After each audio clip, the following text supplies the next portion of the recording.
During my time in corporate America, I have been through the interview process multiple times, and I've also been a manager and been responsible for interviewing people. So today I'm going to give you tips that'll help you rock your next interview. I'm Morgan from FinePoints.biz, and my goal is to help business owners get organized. Alright, so for every interview I've had, I over-prepare. So this is my note sheet that I bring to the interview, and this is my detailed information that I don't bring to the interview, but it helps me prepare ahead of time. So I'm just gonna go through my note sheet and tell you guys step by step what I do. The first thing is your elevator speech. So you 95% of the time are gonna be asked the question, tell me about yourself. You wanna intentionally choose what you're gonna say to your interviewer so that it highlights your skills and what would be good for the job. So with your elevator speech, practice, practice, practice. So I like to spend maybe a sentence or two talking about the past, maybe where I went to school or noteworthy things that I have done, and then talk about my most recent job and the strengths that took. Don't forget to relate it back to the skills that pertain to the job that you're applying to. And then also in my elevator speech, I kind of like to put something a little bit personal, maybe that could kind of catch their attention. Like I taught English in Japan, and I feel like people kind of feel like that's an interesting tidbit, and they like to ask me more about it, and then I can go into more detail about that particular thing. All right, in this box here, I have the most important things that they are looking for in this job that I was applying for. So being detail-oriented, maximizing relationships, and being deadline-driven, being able to meet a deadline. So every example that I'm talking about throughout the interview, I'm gonna try to have it relate to one of those points. Do it subtly and naturally, but I do try to bring it back to those points. And then in the meat of the interview are the situational questions. So in each of these, I have a situation, an action, like what I did about it, and then the outcome. And the reason why you want to use examples is because anyone can say, yeah, I'm hardworking. But if you give an example of a time that you've been hardworking in the past, that really helps cement it, and it really helps to show that you had that experience. All right, so I'll give you guys an example of one of my stories that I am able to use for an interview. So first of all, I start with the situation, and that's about 2 to 3 sentences, just very briefly talk about what the problem was that you were trying to solve. When I started working at Target, my main 2 jobs were working with samples. So I was supposed to set up the samples in the computer and then also manage them and bring them down to where they were photographed for Target Online. And there was a bunch of different launch dates for all of these different samples. So every month or every couple weeks, we'd have a different launch date. And so it was kind of hard to keep track of, what things needed to be where, because there was a lot of different moving pieces. So that's the situation. So I just briefly described it. And then my action that I took, that is 4 to 5 sentences, and really be specific and talk about the meat of what you did. All right, so the action I took to solve this problem was I made a detailed Excel sheet that automatically filled in the dates that we had to hit for each launch. And then I would also mark each of those dates on my calendar. So then I'm getting into the outcome, what happened, what's a tangible result that I got. Our team went from about 65% accuracy for these launch dates to 90% accuracy with the help of my organized spreadsheet system. Once my team did it, then we were actually able to roll it out to the whole department. So it was a really great experience for me because I was able to do something that really helped efficiency for a lot of people in the company.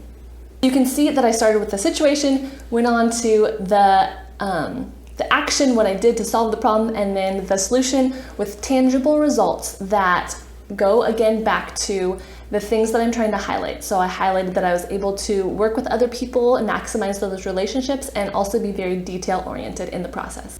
I want you to make a list of tons of examples of good projects and problems that you solved within your work experience or school experience. So make a big list of those, and then pick your top 5, and the 5 that really highlight your skills. I want you to type out all of those in detail. So these are my 5 best ones, and no one really sees this page except for me, but I'm able to flesh out all the details, say things exactly how I want to, and then as I practice these, I'm not like I'm reading the script, but I just become so familiar with it that it is like second nature. Then I have my 5 best examples, and I know these like the back of my hand. And then I also organized some other examples, and I put some other notes in case I get stuck and I'm not able to fit one of my 5 best examples into a question that the interviewer might ask. On my note sheet, I also have a really important question that is, why do I want this job? So I highlighted exactly why I want this job just so I can remember my key points,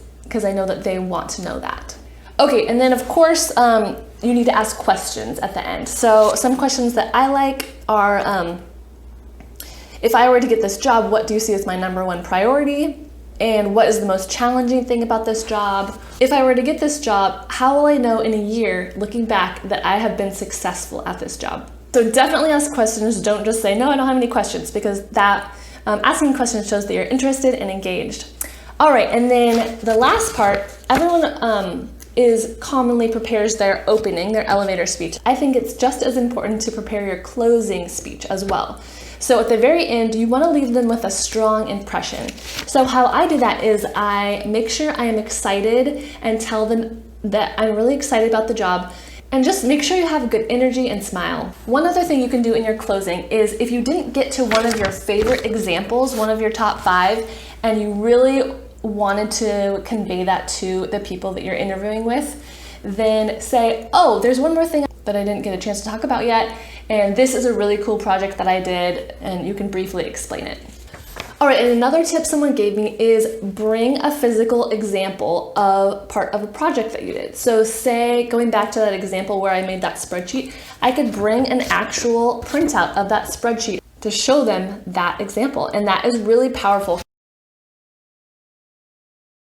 There's a lot of common interview tips that I almost don't want to mention because they're pretty obvious. So make sure you dress the part, don't wear any jewelry that's distracting or flashy, wear solid, dark, professional colors. Make sure you are on as soon as you walk in the building. Anyone you come across, be friendly and open and smile. And as much as you can, have energy and be confident. And for me, a lot of that confidence comes from preparing and practicing ahead of time. And again, I don't want to memorize things and make it seem like I'm reading a script, but just knowing my stories inside and out so that I can just hit the key points and fit them in when they ask for it. And then of course you want to send a thank you note.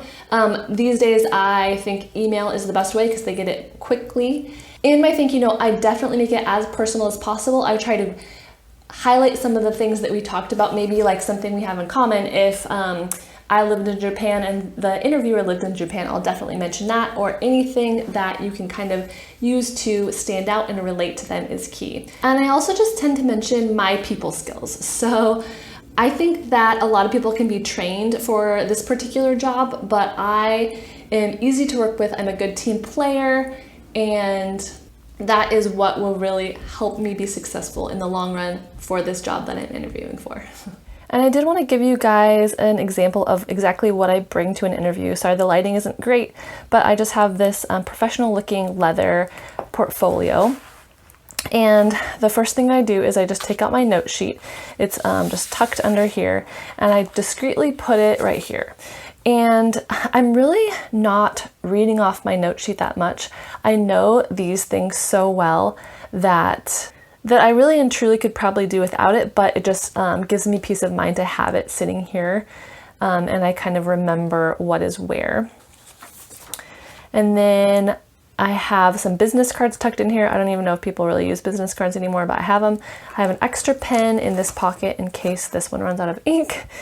And I have my resume tucked under here in case they should already have a copy of my resume, but always bring one just in case. And the other thing I wanted to mention is that at the top of the page, I write who I'm meeting with, when and where, which is key. And then definitely do a lot of research about the person that you're meeting with if you know their name ahead of time, which most of the time you will.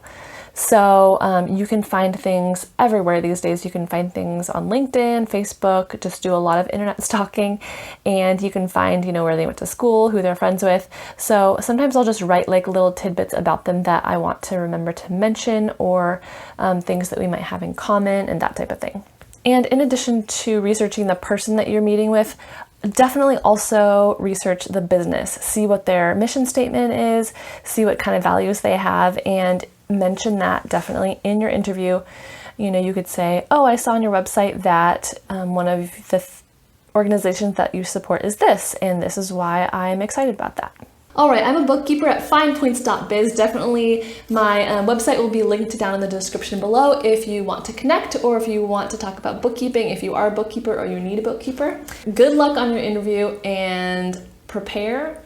And if it's the right one for you, then you'll get the job.